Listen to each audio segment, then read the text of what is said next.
Week one is here of the high school football season in 2022. Justin Kinney is here talking about high school football in Northeast Indiana. And scrimmages are in the rear view. Done. We're ready to play some actual, honest-to-goodness football that counts. What are you most looking forward to this season as we get things rolling on Friday night, August 19th?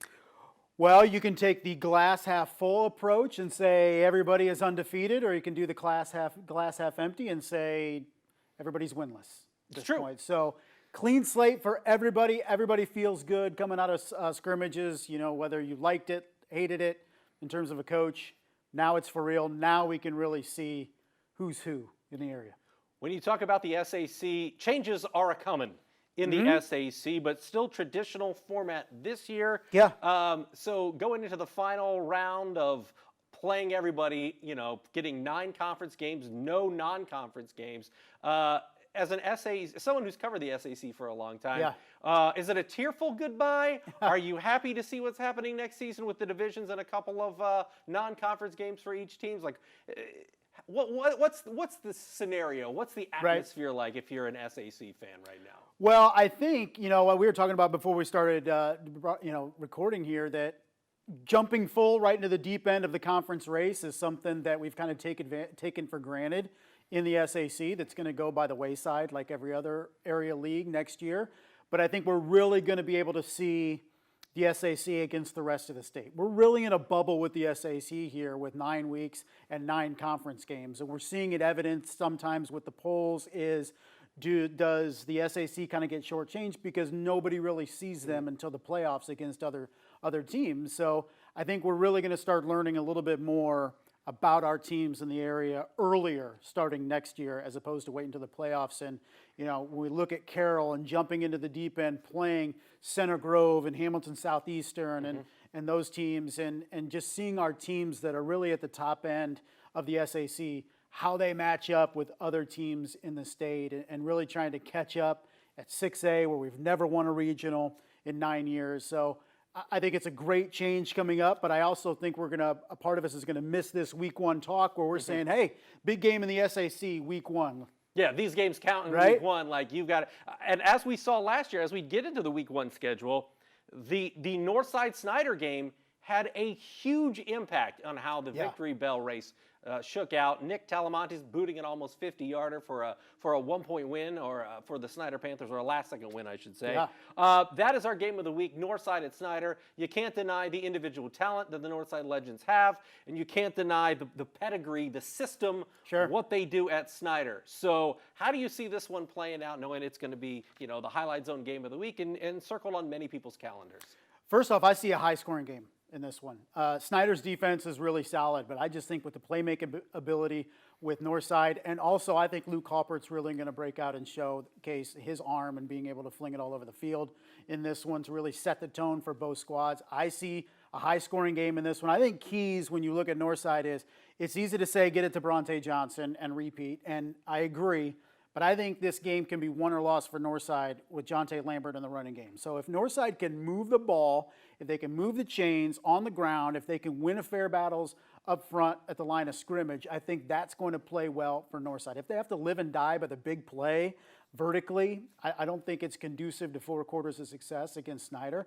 But if they can grind out drives, if they can pick up 3rd and 2s and 4th and 1s on the ground and keep those chains moving, keeping the ball away from Snyder's offense, I think that bodes well for Northside. So the battle in the trenches, it's not glamorous, but I think it's a big key to this victory for either team. Snyder is not used to losing battles in the trenches when it comes down to that, however. Although if you're Northside, you have to come into this with a bit of confidence. If you're Ben Johnson, you say, you know what, guys, the guy doesn't make a 48-yard field goal. We win this game, last year. right? They very much felt like they should have won it last year. And after that game, I think they probably played their best football, perhaps, in week one last year, because after that, you know, they finished with just the 2 wins. Had they won that game against Snyder, had that kick gone far right, maybe it's a whole different season for Northside last year. And look how these 2 teams finished up the season last year. They both lose to Dwenger, and you could say Northside played better in their loss to Dwenger than Snyder did in their loss to Dwenger. I mean, you know, when we talk about owning up front, Snyder did not do it last year on both sides in that 42-20 loss against Bishop Dwenger. So when we're looking at teams rebounding from last year. Both of them fall to the Saints to end their season. How do they come out and really try to make a point in week 1? You mentioned the Saints. They've got Wayne. We talked about it last week. We've talked about it off camera. This could be a game as you're out there on a Friday night listening to the scores every so often over the PA, or you say, okay, there might be a game going on there. I think we underestimate Bishop Dwenger. But I think, I'm on board with Wayne at this point. Is earlier in the year, you're not going to find a more complete running back in this area than Lamarion Nelson. You look at defensively, Nehemiah Young and some other pieces on defense as well. You're looking at some inexperience at some key spots with Bishop Dwenger. Sam Campbell at quarterback, how does he settle in? New cadre of running backs as well. Defensively, they get C.J. Davis on the back end from Northrop, which is absolutely huge. But how does that front seven play against Bishop Dwenger? I think both teams have something to prove. Dwenger wants to prove that it's better than people think. And I think Wayne, in year 3 under Coach Sherwood Haydock, want to show that they're a contender in the SAC and they can play with most teams in this league week in and week out. Got to stop the run against Wayne. Got to stop the run. I imagine Jason Garrett will be focusing on that. I mean, they always focus on doing what they do first and then game planning for the other team. But, man, Lamarion Nelson is a beast. Beast, and he's a guy that you can give it 25, 30 times a game. He seemingly never tires. So feed the beast.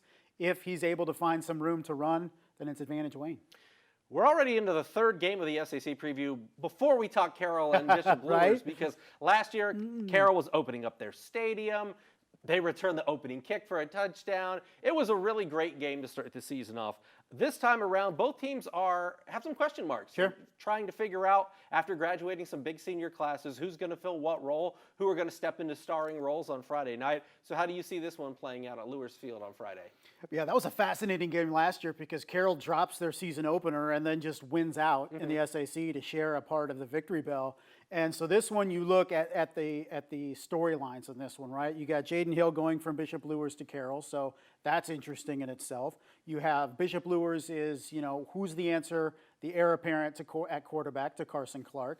You still like their position players, their skill guys. You have Nick Thompson there and Gio Jimenez, I think, are guys that are going to break out, specifically Jimenez in the backfield. But you also look at Carroll and, what's the status of Braden Steele? He's nursing an injury.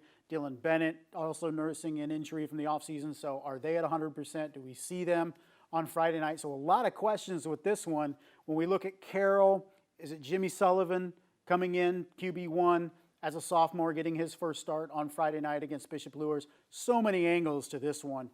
It'll be exciting to watch out at Luers Field. Yeah, and who was going to step up for Luers and become the playmakers that we've seen with Sir Hale and a number of the talented guys, Carson Clark, Brody Glenn. Talking about maybe it's Braden McInturf time out there at Bishop Luers eventually throughout the course of the season. Let's move outside of the SAC because there are some teams that we definitely want to see this year. One of them is Adams Central. Adams Central is going to go up and play Garrett. And as we talked about last week, Garrett could be one of those teams that maybe wins the NECC Big Division. Adams Central, as we talked about last week, one of the teams, the favorite, I would guess, to win the ACAC. So you're talking about two potential conference champions meeting at Memorial Field on Friday night. You are, and it's one of those barometer games we get in the area the first couple weeks outside of the SAC. Is where do these teams and how do they stack up in terms of other teams in the area? You look at Adams Central, which a lot of us think is going to be the team to beat in the ACAC. Once again, Garrett wants to prove that it can challenge in that big division, like you said. The question here is how do they supplement guys that they lost? So, Trey Richards gone from Garrett, right? And you look at the ACAC and Adams Central, and Blake Hirely's gone, and Alex Curry's gone, and there's a lot of talent there. And Michael Mosier says it's really good talent, but some of it's inexperienced at certain positions. So I think this is a great game to watch to really get a judge on where AC is at and Garrett. And, when we look at Adams Central, they get Garrett this week, Eastside next week. So we're going to have a really good idea through the first 2 weeks of where AC is. I also want to talk about Churubusco at Columbia City because Columbia City, Greg Bolt was a 4-year starting quarterback. They graduated a number of talented guys, especially up front, in Clifford and Mosier. So they're working in some new guys, but I know they have young guys with talent at Columbia City. And Churubusco, they seem to be quiet But Paul Sade continues to win football games at Churubusco, and that's a county rivalry, so that's a great way to kick off a football season. How do you see that one playing out? Always great. This is becoming a rivalry in the area this week one, kind of Whitley County showdown. And, up to a couple years ago, these teams had never played each other, which is shocking considering how close they are. But you look at, Riley Buroff back for Churubusco, so that offense, pack it in and between the tackles and, striking downfield once in a blue moon to keep defenses honest. What do we see with that coming in on Friday? Colton Piper, is he QB1 for Columbia City going forward? Has some weapons. Stratton Fuller is a sophomore. Landon Fazio as well, I think, will have an increased role. You look at Ethan Sievers back, one of the steadier, presences in the offensive backfield for teams. So it is a very good matchup here to see where those two teams are relative to the NE8 and NECC respectively. We looked at Churubusco last year as being that team that gave Eastside its biggest challenge of the regular season. So could Churubusco close that gap with Eastside with what they have returning? When you talk about new season, you got to talk about new coaches. You've got Jason Dorfler going from Northrop to Leo, Quentin Bowen, 17 years as an assistant at Snyder, Tim Manigle's back on the sideline, and that's that's just SAC right there. Sure. So of the new coaches, you got Kokomo at Leo. I imagine this is going to be the answer, but who's the coach that has the most to prove heading into this season, and who's got the hot seat is not the right term for a high school football coach, but who are most people wondering, like, okay, how is this guy gonna fit, and how is this gonna work at our school? Well, it's all Leo. It's all Jason Dorfler, right? I mean, it's the glass half empty, glass half full thing with Leo because, man, Jared Souter was so successful at Leo, winning as coach in terms of wins and winning percentage with the program. He moves up into administration, so Jason Dorfler comes in, and on the surface, people will look at Jason Dorfler and say, he wasn't very successful at Northrop. But coaching in Northrop, coaching in Fort Wayne Community Schools to now moving into Leo District is night and day, right? So in terms of community support, including, in terms of assets that you have, it's night and day. So we're changing what we do at Leo, is what Jason Dorfler says, right? But how does that transcend into success? Is it right away you're taking things to another level and you're a postseason challenger? Or are we going to see a season or two of kind of growing pains? Because the benefit of Leo's system under Jared Souter is you ran it, coming from the youth programs up to freshman, JV, varsity, and everybody knew what they were supposed to do, right? Multiple seasons. Now you have everybody learning new duties and learning new, personnel and what they need to do. So for Leo, are they going to need some growth before we see them traditionally like Leo competing in the NE8? Or do they hit the ground running with Coach Souter? I think Kokomo's a good intro game to see where they're at and where they go from here. Because in a couple weeks, they got Norwell. Week 3 to kick off NE8. So they're not messing they around. don't have much time to really kind of refine things. I wonder if Kokomo will run that offense where they just continually pound the ball and you never know who's got the football and it's like 3 different ways. Yeah, right. That kind of the Colby offense that they used to run for many years. Definitely. We mentioned coaches, but as far as individual players, is there one guy or two guys that you might be looking forward to seeing this season? I know who it is for me. Because Marion at New Haven, I want to see Mylan Graham. Yeah. The guy, as we mentioned last week, blew up throughout the offseason. And he was great last year, but I want to see him take that next step. No Jakar Williams throwing him the football. They had a really big senior class graduate at New Haven, but second year under Kyle Boer. They get Donovan Williams transferring from Northside. So how are those pieces going to fit, and how do you feature a guy that Alabama has offered at wide receiver? I think it's keep it simple with Mylan Graham, right? Is just get him the football in a variety of ways. Throw it deep, let him go catch it. Throw it in some short passes, some screens. Get the ball in his hands and make him make plays in open space. I think that's what you do if you're New Haven. How you use Mylan Graham, I feel, would then open up the rest of the offense, right? Instead of playing, run the ball to set up the pass, I think you do opposite. Get the ball to Mylan to open up the rest of the offense. So I want to see that dominance of Mylan Graham. We're going to see him on defense this year as well.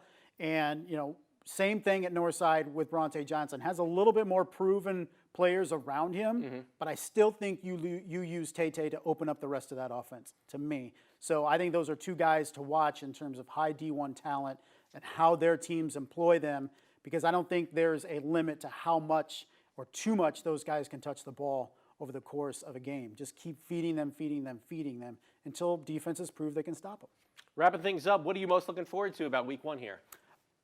Just like everybody else, finally able to see these teams in anger on the field. I know scrimmages is you get a taste, but it's still scrimmages. It's like preseason football, right? Yeah. So let's start playing football for real. And now we come back a week from today, and we can actually talk tangible on-field results with these teams. All right, well, we'll have it covered Friday night on the Highlight Zone, and then again next Monday, wrapping up week 1 and already talking week 2 next Monday right here on Inside the Zone with Justin.